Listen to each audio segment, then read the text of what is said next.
Morning, নমস্কার। আমি ঝুমা চলে এসেছি তোমাদের সামনে আবারও একটা নতুন ভিডিওর সাথে। তোমরা দেখছো ক্রিয়েশন অফ ঝুমা চ্যানেলে তোমাদের সবাইকে স্বাগত জানিয়ে আজকের ছোট্ট একটা ভিডিও তোমাদের সাথে শেয়ার করতে চলে এসেছি। প্রতিদিন ছোট্ট ছোট্ট বলি, কিন্তু আজকে সত্যি ভিডিওটা খুব ছোট্ট। আশা করছি যে যেখান থেকে আমার ভিডিওটা দেখছো তোমরা সবাই খুব ভালো আছো, আমিও খুব ভালো আছি এবং আনন্দে আছি। আজকে জানো কি হয়েছে, সকাল থেকে ভিডিও করতে টাইম পাইনি, সেজন্য ভিডিওটা খুব ছোট হয়েছে। আর সকাল থেকে ঘর মুছে নিয়েছি আমি, আর ঠাকুরের বাসন ধুয়ে নিয়েছি, তোমরা তো দেখলে। আর একদিকে রান্নাও বসিয়ে দিয়েছি। রান্নাতে হচ্ছে আজকে আলু পোস্ত হচ্ছে, ডাল তো হয়ে গেছে, ভাতটা একবার ফুটিয়ে রেখে দিয়েছি। আর ওইখানে চা হচ্ছে, তোমাদের দাদাভাই খাবে, ছেলে খাবে। আমি কিন্তু এখন একবারেই চা খাই, একবারে বেশি কিন্তু আর দুবার আমি চা খাই না। তো এখানে দেখো, ছেলের জন্য একটা ডিম রাখা ছিল, ডিমটাও সেদ্ধ করতে দিয়ে দিয়েছি। আর আমাদের জন্য হচ্ছে চুনো মাছের ঝাল, যেহেতু ছেলে ওটা খায় না, ছেলের শ্বাসকষ্ট হয়ে যায়, সেজন্য চুনো মাছ খেতে বন্ধ করে। যাদের শ্বাসকষ্ট আছে তাদের চুনো মাছ খাওয়া যায় না নাকি। তো যাই হোক, সেজন্য ওকে দিই না, আর খেতেও পছন্দ করে না। এখানে পেঁয়াজটা ভেজে ওই যে কাসুন্দি ছিল, কাসুন্দিটা দিয়ে আজকে চাপিয়ে দিলাম। আজ আর সর্ষে বাড়তে ভালো লাগছিল না।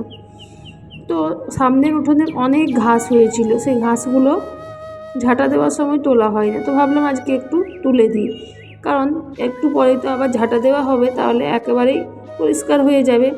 আর এই ঘাসগুলো না প্রতিদিন প্রায় বের হচ্ছে। কিছুদিন আগে এই ঘাসগুলো যখন পরিষ্কার করেছিলাম তোমাদের সাথে আমি শেয়ার করেছি ভিডিওটা।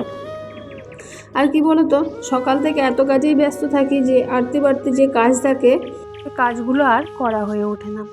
কি বলো তো, আড়তি বাড়তি কাজ করতে অনেকটা সময়ের প্রয়োজন, আর আমার কাছে হাতে গোনা কিছুটা সময় থাকে। আজ মনে হচ্ছিল না যে ভিডিওটা করি, একা সব দিক সামলে উঠতে না আর ভালো লাগছে না, আর পারা যাচ্ছে না। তো কি করব, যখন ইউটিউবে নেমেছি তখন তো প্রতিদিন ভিডিও দিতেই হবে। সেজন্য এই ছোট্ট একটু ভিডিও তোমাদের সাথে আমি শেয়ার করতে এসেছি। আচ্ছা, মানুষের শরীর খারাপ থাকলে মানুষ তো রেস্ট নেয়, কিন্তু আমার জীবনে রেস্ট যে কী জিনিস সেটা তো আমি জানতেই পারলাম না। তো এই নিয়ে একবার করে খুব আক্ষেপ হয়, দুঃখ হয়, কিন্তু দুঃখটা প্রকাশ করব কোথায়? দুঃখটা প্রকাশ করার জায়গাও নেই, কে শুনবে আমার দুঃখের কথা? তো যাই হোক, দেখো, আর দুঃখ করে কোনো কিছু লাভ নেই, কাজ যখন করতে হবে তখন করেই যাই। এখানে হয়েছে ভাত, ডাল, আলু পোস্ত, আম কেটে রেখেছি, চুনো মাছের ঝাল, আর এখানে মুড়ি নিয়ে নিয়েছি, ছাতু মুড়ি, গুড়, তেল সব কিছু নিয়ে নিয়েছি। আর খাবো ভাত আর একটুখানি মাছের ঝাল। সবজি টবজি খেতে ইচ্ছে করছে না, পোস্তও খেতে ইচ্ছে করছে না, সেজন্য একটুখানি ভাত নিয়েছি। দেখতে পাচ্ছ, আমার মা আমাকে কিন্তু বলে যে সত্যি তোর খাওয়াটা একদম গেছে। সত্যি বন্ধুরা, আমার খাওয়াটা একদম গেছে। আগে আমি কত পরিমাণ খাবার খেতাম জানো, এখন কিন্তু তার এক অংশ খাই না। তো দেখো, খাবারটা খেয়ে আমি চলে এসেছি ফ্রিজে, দেখলাম যে সবজি আছে কি না, আর দেখলাম সবজি কিছুই নেই তেমন। তো যদি ফেরার সময় হয় তো আমি সবজি নিয়ে আসবো, সেই জন্যই আসলে ফ্রিজটা একটু খুলে দেখলাম।